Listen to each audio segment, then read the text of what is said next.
Hello friends, आइए हम लोग आज जानें डायरेक्ट स्पीच क्या होता है तथा इनडायरेक्ट स्पीच क्या होता है। हम लोग इसके बारे में आज समझते हैं। ये स्टेप बाय स्टेप मैं आप लोगों को बताऊंगा और इसे बहुत ही ध्यानपूर्वक आप सुनिए। और जो भी नए लोग हैं इस हमारे वीडियो को भाई देख रहा है वो सब्सक्राइब जरूर इस चैनल को कर ले। आइए देखें डायरेक्ट स्पीच क्या है। जब कोई ऑडियंस का मतलब होता है सुनने वाला, जो व्यक्ति बैठ कर के सुनते हैं लोग, किसी किसी भी व्यक्ति की बात जो कहता है उसे जो सुनता है उसे ऑडियंस कहते हैं। तो ये क्या कह रहा है, जब कोई ऑडियंस किसी स्पीकर, स्पीकर मतलब होता है वक्ता, स्पीकर का मतलब होता है जो व्यक्ति कहता है ना, जो जो व्यक्ति कहता है उसको स्पीकर कहते हैं। जैसे कि कुछ लोग बैठे हुए हैं और कोई एक व्यक्ति अपने बात को उनसे कह रहा है, तो जो व्यक्ति कहता है उसे स्पीकर कहते हैं, यानी कि उसे वक्ता कहते हैं। कि स्टेटमेंट जो वो बात को कह रहा है उसे, जो अपने कथन को कह रहा है उसे स्टेटमेंट कहते हैं इंग्लिश में। को स्पीकर के शब्दों या भाषा में एक्सप्रेस यानी कि अभिव्यक्त करता है तो वह डायरेक्ट स्पीच कहलाता है। यानी कि आप लोग को ये जो जो व्यक्ति किसी भी जो व्यक्ति अपने बातों को कह रहा है और कोई दूसरा व्यक्ति सुन रहा है तो उसके इस कथन को ही हम क्या कहते हैं, डायरेक्ट स्पीच कहते हैं। कि इस स्पीच में स्पीकर, स्पीकर का मतलब आप लोग समझ ही गए होंगे। स्पीकर का मतलब होता है जो व्यक्ति कहता है। इस स्पीच में स्पीकर के स्टेटमेंट यानी कि उसके कथन को इन्वर्टेड कामा के भीतर रखा जाता है। आइए आप लोगों को एक बार फिर से इसको आसान भाषा में समझा देता हूँ। डायरेक्ट स्पीच जैसे कि एक व्यक्ति है और वो अपने बात को, अपने कथन को किसी बैठे हुए, अपने बात को वह कोई व्यक्ति को बताता है। जैसे कुछ लोग बैठे हुए हैं, दो चार लोग, और एक जो स्पीकर होता है वो अपने बात को उन लोगों को, अपने कथन को समझाता है। उसी कथन को ही हम डायरेक्ट स्पीच कहते हैं। जैसे कि कोई लोग बैठ करके उसके डायरेक्ट सुनते हैं ना बात को, तो उसी को हम लोग क्या कहते हैं, डायरेक्ट स्पीच, यानी कि वो डायरेक्ट उसके बात को सुन लेते हैं, तो उसे हम कहते हैं डायरेक्ट स्पीच। अब ये क्या होता है, ये डायरेक्ट स्पीच जो होता है ये इन्वर्टेड कामा के भीतर होता है। स्पीच क्या होता है, स्टेटमेंट इन्वर्टेड कामा के भीतर रखा जाता है। जैसे ये पहला उदाहरण है, देखिए, श्वेता सेड। अब इन्वर्टेड कामा में देखिए आई एम बिजी, यानी श्वेता कहती है, किसी से कहती है कि मैं व्यस्त हूँ। यहाँ पर देखिए श्वेता सेड और इन्वर्टेड कामा में आई एम बिजी। उसके बाद दूसरा उदाहरण है, Veena said to me. Veena कहती है, देखिए इन्वर्टेड कामा में अब बंद ये वाक्य है कि I love you very much. दिए गए उदाहरण में श्वेता और वीना का स्टेटमेंट क्रमशः आई एम बिजी और ये दूसरा जो है I love you very much है। ये जो इन दोनों का स्टेटमेंट उदाहरण देखिए इन्वर्टेड कामा में बंद है, जो इन्वर्टेड कामा से घिरे हुए हैं।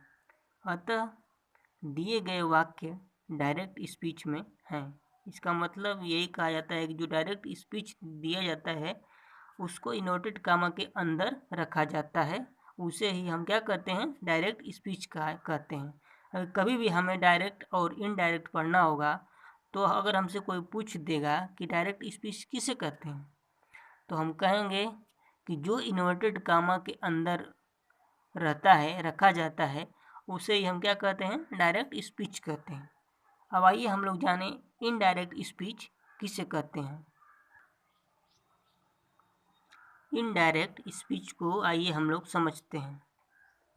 जब कोई ऑडियंस यानी कि श्रोता किसी स्पीकर के स्टेटमेंट यानी कि उसके कथन को अपने शब्दों या भाषा में एक्सप्रेस यानी कि अभिव्यक्त करता है तो वह इनडायरेक्ट स्पीच कहलाता है।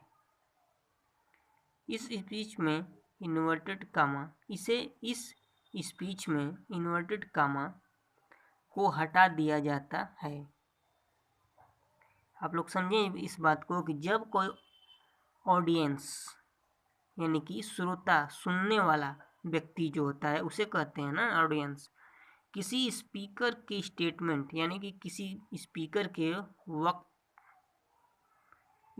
के कही हुई बात को, आगे समझ में, किसी व्यक्ति की कही हुई बात को क्या करता है, अपने शब्दों या अपने भाषा में एक्सप्रेस करता है, मतलब उसे व्यक्त करता है, तो वह इनडायरेक्ट स्पीच कहलाता है।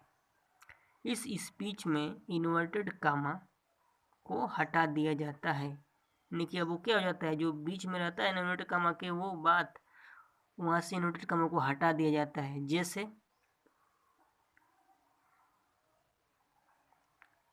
पहला उदाहरण देखिए, इसमें क्या है, Shweta said that she was busy. अब इसमें देख रहे हैं आप लोगों को इन्वर्टेड कामा को हटा करके क्या कर दिया गया है, डेट से उन दोनों सेंटेंसों को जोड़ दिया गया है।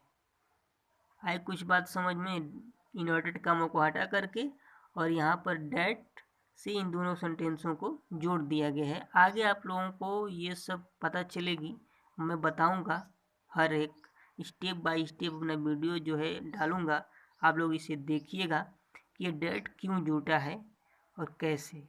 और दूसरा अभी आप लोगों को इसको समझाना जरूरी है। दूसरा है वीना टोल्ड मी डैट, देखिए फिर इसको यहाँ डैट से जोड़ दिए इन्वर्टेड कामा को हटा करके, सी लव्ड मी वेरी मच। ठीक है ना, आगे मैं बताऊंगा आप लोगों को कि डैट क्यों लग रहा है। दिए गए उदाहरण में श्वेता और वीना के स्टेटमेंट को इन्वर्टेड कामा के भीतर में नहीं रखा गया है। श्रोता के नाते हमने श्वेता और वीना के स्टेटमेंट को अपने शब्दों या भाषा में अभिव्यक्त किया है जो इनडायरेक्ट स्पीच में है। आप लोगों को आइए अब इसका जो है डायरेक्ट स्पीच में के दो भाग होते हैं, डायरेक्ट स्पीच के दो भाग होते हैं, जैसे कि पहला जो है ही सेड और दूसरा है आई एम हंग्री। तो जो ये डायरेक्ट स्पीच है, तो इसमें जो हमें जो ही सेड है ना, पहला वाला भाग, इसको जानते हैं हम लोग क्या कहते हैं, इसको हम लोग कहते हैं रिपोर्टिंग स्पीच। और जो इन्वर्टेड कामा के अंदर रहता है उसे हम लोग कहते हैं रिपोर्टेड स्पीच। पहले वाले क्या कहते हैं, रिपोर्टिंग स्पीच, और दूसरे वाले जो इन्वर्टेड कामा में बंद रहता है डायरेक्ट स्पीच, उसे कहते हैं रिपोर्टेड स्पीच। तो इसे हम अब अगले वीडियो जब मैं अपलोड करूँगा तो डायरेक्ट और इनडायरेक्ट का जो ये जो डायरेक्ट स्पीच होता है, इसका में जो ये दो भाग होते हैं, एक पहला वाला एक इन्वर्टेड कामा वाला, तो इसको बताऊंगा कि पहले वाले को क्या कहते हैं और दूसरे वाले भाग को क्या कहते हैं, इसको समझाया जाएगा। तो आज के लिए इतना ही, इसको लाइक करिए और सब्सक्राइब करिए इस चैनल को, और जो भी व्यक्ति इसे अंतिम तक देख रहा है उसे बहुत बहुत धन्यवाद।